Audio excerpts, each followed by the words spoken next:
జంగారెడ్డిగూడెంలో 5వ సచివాలయం పరిధిలో పేదలకు ఇళ్ల నిర్మాణానికి ఇచ్చిన స్థలాల రిజిస్ట్రేషన్ దస్తావేజులను లబ్ధిదారులకు అందజేశారు. రామచంద్రపురంలోని కౌన్సిలర్ పిపిఎన్ చంద్రరావు అధ్యక్షతన నిర్వహించిన సమావేశానికి మున్సిపల్ చైర్పర్సన్ బత్తిన నాగలక్ష్మి ముఖ్య అతిథిగా విచ్చేశారు. ఈ కార్యక్రమంలో vice chairman Muppidi Veeranjaneyulu, councillors Uggam Prasad, Nekuri Kishore, market committee ఉపాధ్యక్షులు తాతకుంట్ల రవికుమార్, నాయకులు బత్తిన చిన్న, గోడపాటి రాధాకృష్ణ తదితరులు హాజరయ్యారు. ఉచితంగా ఇంటి పట్టాలు ఇవ్వడమే కాకుండా ఆ పట్టాలకు ప్రభుత్వమే ఉచితంగా రిజిస్ట్రేషన్స్ చేసి సర్వహక్కులు కల్పించడం జరిగిందని అన్నారు. గతంలో ఏ ప్రభుత్వం ఈ విధంగా చేయలేదని తెలిపారు. ప్రజలకు, పేదలకు ఏది అవసరమో అది సీఎం జగన్మోహన్ రెడ్డి భుజాల మీద వేసుకుని తీరుస్తున్నారని అభిప్రాయం వ్యక్తం చేశారు. ప్రభుత్వ అభివృద్ధి, సంక్షేమ పథకాల పురోగతిని వక్తలు వెల్లడించారు. వచ్చే ఎన్నికల్లో జగన్మోహన్ రెడ్డిని ఆశీర్వదించి ఫ్యాన్ గుర్తుకే ఓట్లు వేయాలని కోరారు. కూడా కట్టుకోలేనంత దుస్థితిలో నుంచి ప్రతి పేదవాడికి కూడా ఇల్లు ఉండాలి, లక్షాధికారిలాగా ఉండాలని ఇచ్చారు జగన్మోహన్ రెడ్డి గారు. ఇల్లు వేలు కోట్లు లక్షలో పెట్టి ఇచ్చారు. జగన్మోహన్ రెడ్డి గారు ఇయే కాదు, అమ్మఒడి కాదని, చెయ్యూత గాని, ఇలా ఆరోగ్యాన్ని ఈ ఇళ్లను కూడా ఇచ్చారు. అలాంటి జగన్మోహన్ రెడ్డి గారిని మళ్ళీ గెలిపించుకుని ముఖ్యమంత్రిని చేసుకుని కోరుకోవాలని కోరుకుంటున్నాను.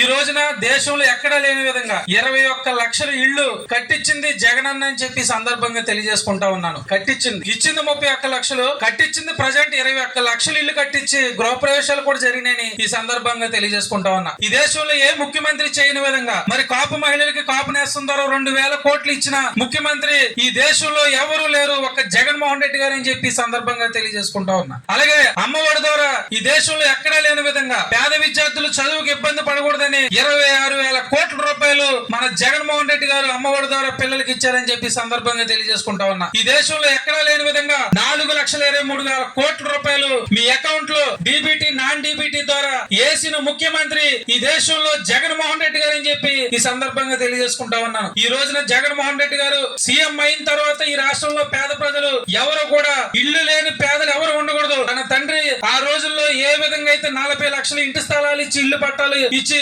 బాటగంగనం గుడి ఏరియా లాంటి ఒక మహోత్తరమైన పట్టణాలు నిర్మించారు. అదే విధంగా నా తండ్రి స్థానంలో నేనుండి ఈ రోజున పేదలందరికి ఇల్లు ఇవ్వాలని చెప్పి ఈ రోజున L1, L2, L3, L4 చొప్పున 2,207 ఇంటి స్థలాలు ఇచ్చి, కాలనీలు ఇచ్చి, అక్కడ మౌలిక సదుపాయాలు సమకూర్చి, కరెంటు, వాటర్ మీకు అన్ని సక్రమంగా ఇచ్చి ఈ రోజున పట్టాలు ఇచ్చి, ఈ రోజున పట్టాలు ఇస్తే అమ్ముకోవడానికి, చేసుకోవడానికి ఇబ్బంది అవుతుంది. రేపొద్దున మీ పిల్లల పెళ్లిళ్ళ విషయంలో గానీ, మీ ఇంట్లో ఆర్థిక సమస్యల విషయంలో మీరు ఆ పట్టాలని రిజిస్ట్రేషన్ చేస్తేనే, మీకు శాశ్వత హక్కు కల్పిస్తేనే రేపొద్దున మీకు అది ఎలిజిబిలిటీ ఉంటదని చెప్పి ఈ రోజున మరి పట్టానే 48 గజాలు అంటే సెంటు పట్టానే ఈ రోజున రిజిస్ట్రేషన్ చేసి శాశ్వతంగా మీకు ఇచ్చే కార్యక్రమాన్ని ఈ రోజున జగన్మోహన్ రెడ్డి గారు చేస్తా ఉన్నారు. జంగారెడ్డిగూడెం మున్సిపాలిటీ జనధనాభివృద్ధి చెందుతూ సంక్షేమ పథకాల్లో గాని, మౌలిక పథకాల్లో గాని చక్కటి కోఆర్డినేషన్ తో జంగారెడ్డిగూడాన్ని మున్సిపాలిటీని స్టేట్ లోనే 2nd ర్యాంక్ లోకి తీసుకెళ్లిన మన బత్తుల లక్ష్మి గారి సారథ్యంలో మేమందరం మున్సిపల్ కౌన్సిలర్స్ గా ఉండడం మా అదృష్టమని భావిస్తున్నాం.